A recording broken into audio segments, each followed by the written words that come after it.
Hello bookworms, it's Jade from Bedtime Bookworm and welcome back to my channel. Today I'm here with a spoiler-free book review for Ruthless Gods by Emily A. Duncan.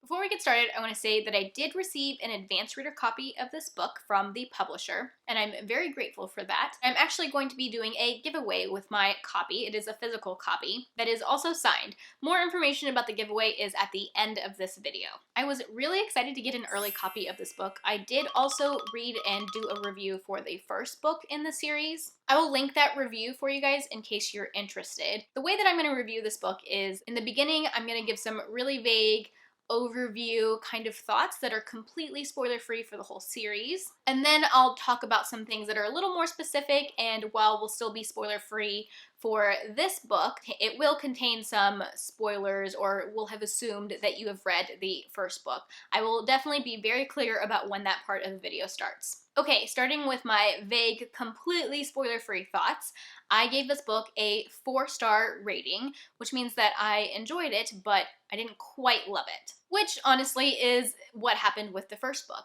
A lot of the things that I enjoyed about the first book are the same things that I enjoyed about the second book, but also a lot of things that I didn't enjoy about the first book are the same things that I didn't enjoy about the second book. So I think for most people, if you enjoyed the first book, then the second book is worth checking out. I did think that the second book, Ruthless Gods, was a little bit better for me than the first book, Wicked Saints. I would say that Wicked Saints for me was a solid 4 stars, while Ruthless Gods was more of a 4.5 star that I rounded down to 4. Honestly, this second installment in the series had a little bit of a slow start for me, which is funny because one of my issues that I had with the first book was the beginning was too fast. I think I personally would appreciate a beginning that is somewhere in the middle, but I also think that Emily A. Duncan did a really good job of kind of reminding the reader of the events of the first book, because it has been about a year since I read the first book, and it took me a little while to kind of reorient myself to the characters and the world, and while the beginning felt a little bit slow because that groundwork was being laid, I still found it really helpful. This book was definitely very character driven, and the plot was a little slower than I would like, and overall I felt like the book was just a little too long. There were some parts of it that I could feel myself getting bored, but then luckily something else that was more interesting would happen, but it was kind of like an up and down for me, pacing-wise. I did find this book, and also with the first one, that this series is just a little more like melodramatic and angsty than is my personal preference, but it wasn't so angsty that I ended up not liking it. It was just something that I was aware of and noticed. And somehow, while I still found some of the characters to be annoying and very overdramatic and emotional, at the same time, Emily A. Duncan is able to make me feel what the characters are feeling. I got towards the end of the book, and while I enjoy the characters, some more than others, I didn't think I had a super emotional connection to them, but I still ended up crying by the time the book was over, which kind of surprised me. Although I shouldn't be surprised because it did happen to me in the first book as well. I didn't think I had that kind of a connection with the characters, but somehow Emily A. Duncan is able to make me feel what the characters are feeling, even if I don't like 100% connect with them, and it still made me really emotional. And I think that says a lot about her writing. Something that I struggled with a little bit, which I also struggled with in the first book, is the abstractness of some of the magic. It's definitely a really soft magic system, and I don't really understand how certain things work, and some of the things we're still learning about. But there were definitely a couple of scenes that what was going on was described in such an abstract way that I didn't know what was happening. And abstract descriptions of things is just something that I generally struggle with, and it's one of the reasons why I don't love this book to a 5-star level. And then the last completely spoiler-free thing I want to say is that I know I've seen a lot of people compare this series to the Grisha series by Leigh Bardugo, and I do think it's like established that the author took some inspiration from that series, but I don't remember while reading the first book really seeing that much of a connection other than them both being Russian-inspired fantasy series. But this book in particular did actually remind me a lot of the Grisha series. I think the main character, Nadia, has some characteristics that are similar to Alina, and while I was reading this, I definitely got some Grisha vibes. I think that if you enjoyed the Grisha series,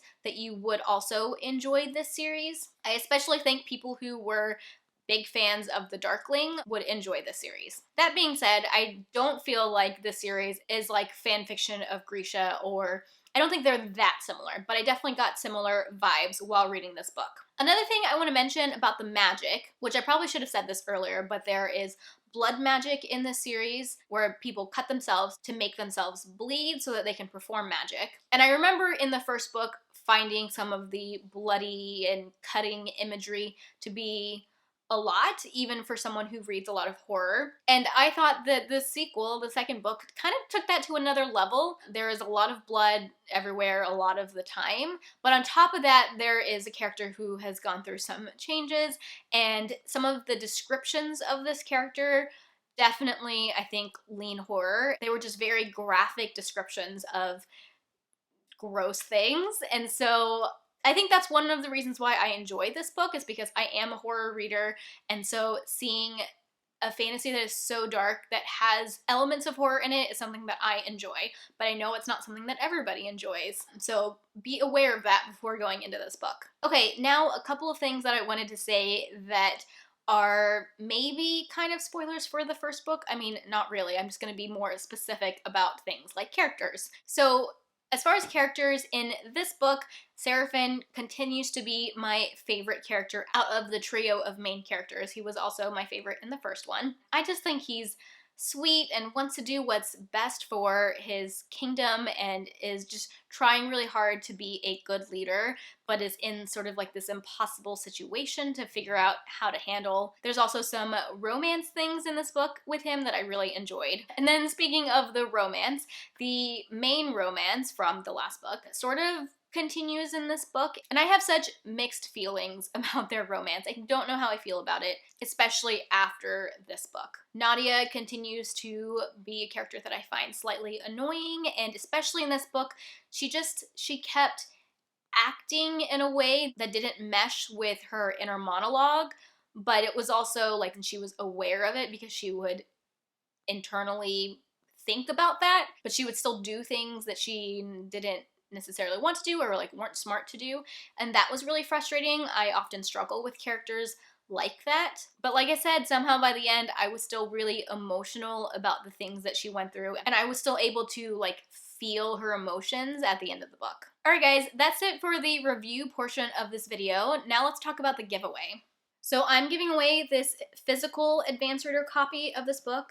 It is signed by Emily A. Duncan. It's in pretty good condition. The spine isn't broken. I will say I did spill a little bit of food. You can't really see it, but there's a couple spots on the page where I got something on it while I was eating and reading at the same time. Yes, I am one of those readers that does that. But this is a really cool advanced reader copy. It's just a really good quality. And like I said, it's signed. So if you're interested in winning this copy of the book, leave a comment down in the comment section letting me know why you're interested in reading it. This giveaway is US only, unfortunately, because I'm gonna have to be paying for shipping of this. I'm gonna leave the giveaway open for 2 weeks. Once I've picked a winner, I will contact you by replying to your comment. In that comment response, I'm gonna ask you to direct message me either on Twitter or Instagram, or if you need a different way to get a hold of me, we can do that too. Or it might be easier if you go ahead and leave your Instagram or Twitter handle in your original comment, but I understand that leaves it open for like anybody to see. So if you don't do it that way, then I'm gonna ask you to contact me through direct message so I can get your address and things like that. You do have to be either 18